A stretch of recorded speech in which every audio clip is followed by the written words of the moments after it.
Magandang gabi mga masters, bali ngayon po ay 4 na videos po ma-upload ko po sa aking YouTube channel. Tama nga mga masters, 4 na videos nga po ang ma-upload ko po. Yon, what's up mga masters, nandito na naman tayo sa panibagong araw, panibagong kabanata na naman ang pagsasama-samahan natin ngayon guys.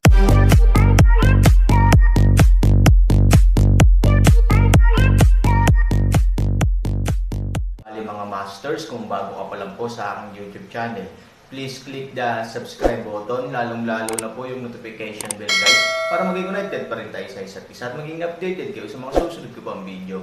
Bali mga masters, bago natin umpisahan ng kwento ay mag-shoutout po muna tayo para sa mga solid nating tagapakinig. Shoutout kay Aristo Mariano at shoutout kay Song Lyrics. Yun na nga mga masters, no? Bali hindi na ito patagalin. In 3, 2, 1, let's go!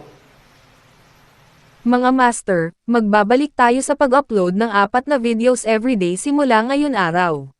Salamat sa solid na pagsuporta mga master. Sa opinyon ni Chan Changsheng, paulit-ulit na napatunayan ng Aaron ang kanyang lakas. Sa kasong ito, walang sino man ang may anumang dahilan upang pagdudahan ang kanyang lakas. Ang mga maglakas loob na maglabas ng gayong mga pagdududa ay magwawakas. Kaya maaaring tumingin si Chan Changsheng sa iba para tanungin ang Aaron, ngunit hinding-hindi niya papayagan ang kanyang pamilya na gumawa ng mga katangahang bagay. Ang ideya ni Tian Honghui, dapat sakalin ito ni Tian Changsheng sa duyan, kung hindi, sa matinding pagnanais ni Tian Honghui na patunayan ang kanyang puso, tiyak na gagawa siya ng hanggal na pag-uugali. Alam kong maaaring hindi mo sineseryoso ang aking babala, ngunit bago mo gawin ang anumang bagay, dapat mong isaalang-alang ang Tian Lenger. Anak mo siya. Kung nasaktan mo siya dahil sa iyong katangahan, ito ay isang bagay na hindi mo matutubos sa buong buhay mo. Nagpatuloy si Tian Changsheng. Lubhang ayaw ni Tian Honghui. Hindi siya payag na mapangunahan ng isang tulisan sa kalye. Paano na kaya ang status niya? Kung gusto mong baguhin ang kasalukuyang sitwasyon, ngayon ay isang magandang pagkakataon. Kaya naman, walang balak sumuko si Tian Honghui. Kahit na ginawa na ito ni Chan Changsheng napakalinaw, hindi pa rin ito matitinag ang Tian Honghui. Sa panlabas, nangako si Tian Honghui, Itay, huwag kang mag-alala, hindi ako gagawa ng anumang bagay na hindi ko sigurado, at hindi ako sasaktan ng sinuman. Ang puso ni Tian Honghui, sa katunayan, ay nagsimulang magplano kung paano gamitin ang bagay na ito para ibagsak ang kumpanya ng Feng Chen. May isang uri ng mga tao na tinatawag na kung ang kabaong ay hindi lumuha, ang Tian Honghui ay kabilang dito. Hindi kung gaano siya katapang o kung gaano siya kalakas. Pakiramdam niya lang ay natapakan ang kanyang dignidad. Kaya naman hindi niya gusto ang status quo at ayaw niyang utusan ng mga karakter na tulad ni Bruce Lee. Gayunpaman, hindi inisip ni Tian Honghui ang tungkol kay Aaron at sa amo ni Feng Chen. Kahit Aaron na may dalang aso sa opisina ni Feng Chen, hayaan ang aso na maupo sa opisina, dapat din itong hayaan ng Tian Honghui. Ito ang status na ibinigay ng Aaron. Hindi siya kwalipikadong humamon ng madali. Nang marinig iyon, bumantong hininga si Tian Changsheng. Kung tutusin, anak niya si Tian Honghui. Kilalang kilala ni Tian Changsheng ang kanyang karakter. Alam niyang tiyak na susubukan ang napagpasyahan ni Tian Honghui. Hindi siya babalik hanggat hindi siya nabigo at nataman ang timog na pader. Ngunit sa pagkakataong ito, sa sandaling ang kabiguan, ang buong pamilya ay madadami, at walang pagkakataon na mabaligtad sa hinaharap. Sa yugtong ito, mapapawi lamang ni Chan Changsheng ang kanyang mga kamag-anak ng may malaking katwiran. Maaaring tahakin ni Tian Honghui ang kalsadang pipiliin niya, at gustong ihiwalay ni Chan Changsheng ang kalsadang ito sa pamilya Chanjia. Pagkaalis ni Tian Honghui, sinabi ni Tian Changsheng kay Tian na nagtatagal, wala ka bang balak na puntahan ang iyong kapatid? Matapos malaman na bumalik ang Aaron sa Cloud City, lumipad na ang puso ni Tian Lenger sa Hillside Villa, ngunit wala siyang mahanap na dahilan para pumunta. Sa oras na ito, nang marinig ang sinabi ni Tian Honghui, agad na naantig si Tian Lenger at sinabing, Lolo, syempre gusto kong pumunta, ngunit ano ang dahilan kung bakit gusto kong pumunta? Di ba kapatid ka niya? You need to find a reason. Total 3 taon na kayong hindi nagkita. Nakangiting sabi ni Tian Changsheng. Ang araw espiritu anak na lalaki sa harap ng isang maliwanag, sabihin, Lolo, maaari kang maging talagang matalino, nakababatang kapatid na babae na pupunta upang makita ang nakatatandang kapatid na lalaki, ito ay natural na syempre. Dahil doon, tumakbo si Tian Langer, na sapat na upang makita kung gaano siya naiinip. Mabilis na tumawag si Chan Changsheng, Linger, sandali lang, may iba pang sasabihin sa iyo si Lolo. Anong problema? Huminto si Tian Linger sa isang emergency at tumingin pabalik kay Tian Changsheng. Huwag kang mag-alala. Ano ang silbi ng pag-aalala saglit?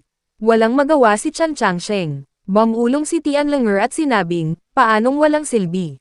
Hindi mo maintindihan ang nararamdaman ko ngayon. Kung ayaw mong makipaghiwalay kay Aaron sa hinaharap, makinig ka sa lolo ko, sabi ni Chan Changsheng. Agad na naging tense ang ekspresyon ni Tian Linger. Ayaw niyang hatiin ang relasyon nila ni Aaron. Kahit na kapatid lang siya ni Aaron, kayang tanggapin ito ni Tian Linger. Lolo, anong seryoso? May conflict of interest ba ang kumpanya ni na Chanjia at Kuya? Magiging kalaban ba ito? Ang araw na anak na espiritu ay nag-aalala ng isang paraan. Wala itong kinalaman sa kumpanya ni Chanjia, kundi ang tatay mo. Narinig mo ngayon ang sinabi niya. Sa init ng ulo ng tatay mo, hinding-hindi siya susuko. Dahil hindi niya tatalikuran ang ideyang ito, kaya lang sumuko si Chanjia sa siya, sabi ni Chan Changsheng. Ano ang ibig sabihin nito, Lolo? Nagtatanong ng paraan ang espiritong anak. Ang gustong gawin ng iyong ama ay tiyak na sisire sa relasyon sa pagitan ng Aaron at ng pamilyang Tian. Ang kailangan nating gawin ay alisin ang relasyon sa pagitan ng pamilyang Tian at ng iyong ama, at ipaalam kay Aaron na anuman ang gagawin ng iyong ama walang kinalaman sa pamilyang Tian sa ganitong paraan lang hindi ito makakaapekto sa relasyon mo at Aaron. Sinabi ni Tian Changsheng na ayaw niyang gawin ito, ngunit pinilit siya ng mga salita ni Tian Hongwei na gawin ito. Ang pamilyang Tian ay nasa mga kamay ni Tian Changsheng sa loob ng maraming dekada, at mahirap makamit ang tagumpay ngayon. Ayaw ni Tian Changsheng na mapahamak sa mga kamay ni Tian Hongwei. Bukod dito, ang relasyon sa pagitan ng Chanjia at Aaron ay napakalapit na ang pag-unlad sa hinaharap ay walang limitasyon, at si Chan Changsheng ay lalong nag-aatubili na palampasin ang pagkakataong ito, ngunit, Tatay, ano ang mangyayari kung saktan niya ang kanyang kapatid? Nagtatanong ng paraan ang espiritong anak. Umiling si Chan Changsheng. Ano ang mangyayari? Iyan ang sinabi ni Aaron. Bahala na rin si Tian Hongwei kung gaano niya nagawa. Kung isang hamon na maabot ang pinakahuling linya ng Aaron, karaniwang mawala ang iyong buhay, ito ang kanyang sariling desisyon, at ang mga kahihinatnan ay siya ang baalang mamagitan. Tumanggaw si Tian Linger na parang walang alam. Bagamat nag-aalala siya kay Tian Hongwei, mas nag-aalala siya na masisira ang relasyon nila ni Aaron. Kaya ang pagpili sa pagitan ng dalawa, si Tian Linger ay nag-alinlangan lang saglit, pagkatapos ay pinili ang huli. Sabi nga sa kasabihan, kung hindi mo gagawin para sa sarili mo, sisirain ka ng Diyos. Ang pagkamakasarili ay nasa subconscious ng lahat. Hindi kayang talikuran ni Tian Linger ang kanyang relasyon kay Aaron para sa kapakanan ni Tian Hongwei. Lolo, alam ko na ang gagawin, mauuna na ako. Tapos na sabihin, ang araw na espiritong anak pagkatapos ay tumakbo si Stormy. Si Chan Changsheng ay umalis na mag-isa sa sala na may walang magawang ngiti sa kanyang mukha. Ang pamilyang Tian ay may Tian Linger, na isa sa mga pinakamalaking salik upang patatagin ang relasyon sa Aaron. Umaasa ako na ang Aaron ay hindi masangkot sa pamilyang Tian sa hinaharap pagkatapos na ikalat ni Tian Linger ang salitang, laban sa Aaron, sabi ni Chan Changsheng sa kanyang sarili, pagkatapos ay nagsimulang umiling, at nagpatuloy, ito ay isang grupo ng mga tao. Who don't know what to do you really think na kayang labanan siya ng kapangyarihan ng United Cloud City. Sa Hillside Villa, ang Aaron, na may matigas na saloobin, ay itinaboy ang lahat ng mga tao na pumunta upang magpatingin sa isang doktor. Bago umalis ang mga taong iyon, lahat sila ay pinagalitan at pinayuhan pa ang Aaron na mag-ingat sa hinaharap. Natural na hindi pinapansin ng Aaron ang mga banta ng mga taong iyon. Ngayong mayroon na siyang tunay na banal na kaharian, paano niya mabibigyang pansin ang mga mortal sa lupa? Kahit na ito ay isang unit, ito ay isang bagay ng pagpatay ng Aaron bawat minuto. Talagang hindi alam ng mga taong ito kung ano ang gagawin. Nagbabanta sila sa isang malakas na Diyos. Hindi ba sila marunong sumulat ng kamatayan? Nang makita ito, nakangiting sabi ni Fei Lengsheng. Sa mundo ng Xuanyuan, ang mga malalakas ay hindi maiiwasang igalang. Walang nang-ahas na hamanin ang malakas. Kahit ang pinuno ng tatlong kaharian ay walang lakas ng loob. Ngunit sa lupa, ang mga taong ito ay masyadong mayabang na hindi nila pinapansin ang Aaron. Sa Earth, ang status ay isang napakahalagang label. Kung mas mataas ang status, mas magiging mayabang ang ugali. Ang background power behind these people is very powerful for the Earth, so they have arrogant reasons. Ipinaliwanag ng Dao 12, ang pinakakaraniwang bagay sa mundo ay upang sugpuin ang mahina na may pagkakakilanlan. Sanay na rin ang mga nasa matataas na posisyon sa ugali ng pagiging superior. Hinding-hindi nila mababawasan ang mga nasa mababang posisyon. Kahit na ang ilang matinding tao ay hahatiin ang kanilang sarili at ang mga ordinaryong tao sa dalawang magkaibang antas. Tinatawag ng mga high-class na tao ang kanilang sarili na upper-class society, at tinatrito ang mga sibilyan bilang mababang nilalang. Sa kasamaang palad, sa pagkakataong ito ay sinipa nila ang bakal na plato, ngunit pati na rin ang isang piraso ng bakal na hindi matitinag ng sinuman. How can you do that? Hindi mo ba narinig ang sinabi ko sa'yo? Walang magawa si Ivory na sabihin kay Aaron na 3 taon na niyang hindi nakita ang Aaron. Sa 3 taon na ito, sobrang nami-miss ni Ivory ang Aaron. Araw at gabi rin kasi ang iniisip niya. Ang katayuan ni Aaron sa kanyang isip ay bumuti ng husto. Ito ay humantong sa katotohanan na ang damdamin ni Ivory kay Aaron ay tahimik na lumalala sa mahabang panahon. Mula sa mga kaibigan hanggang sa mga gusto, ang kahulugan ng isang simpleng span ay ganap na naiiba. Kaya ngayon ay ayaw ni Ivory na gumawa ng kahit ano ang Aaron. Don't worry, these people can't threaten me.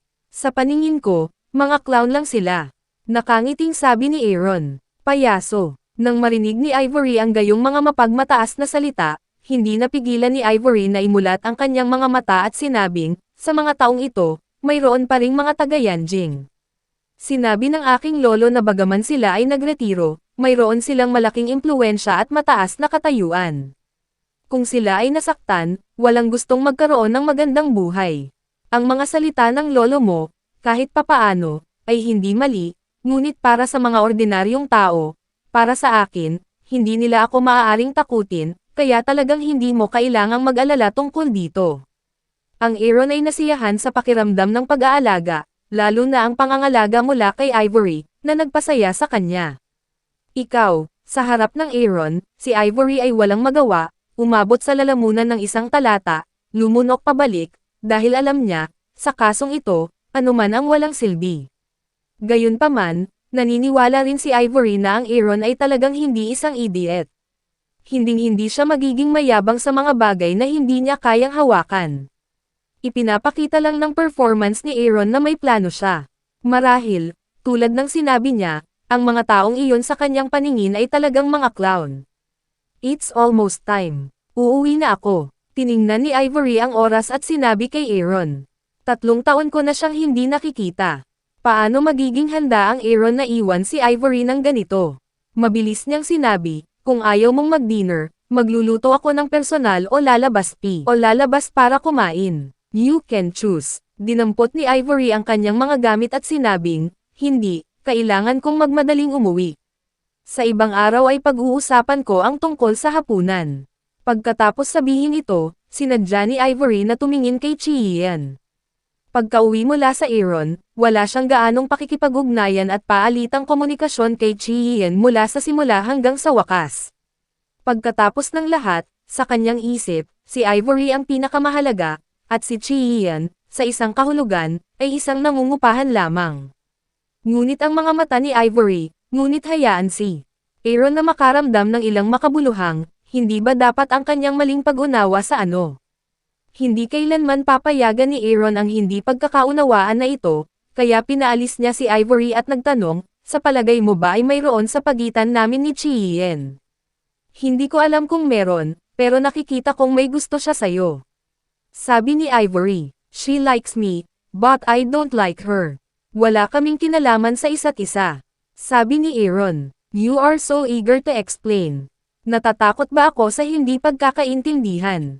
Nakangiting sabi ni Ivory. Oo naman. Walang pag-aalinlangan na sinabi ni Aaron. Huwag kang mag-alala, hindi ako nagkamali. Sinabi sa akin ni Chi Yian ang lahat sa pagitan mo at sa kanya, ngunit nakikita kong mahal na mahal ka niya.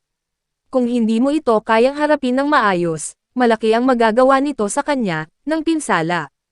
Sa mga salitang ito, umalis si Ivory. Yun na nga mga masters, no? Bali panibagong kabanata na naman yung natapos natin ngayong gabi. Muli, maraming salamat po.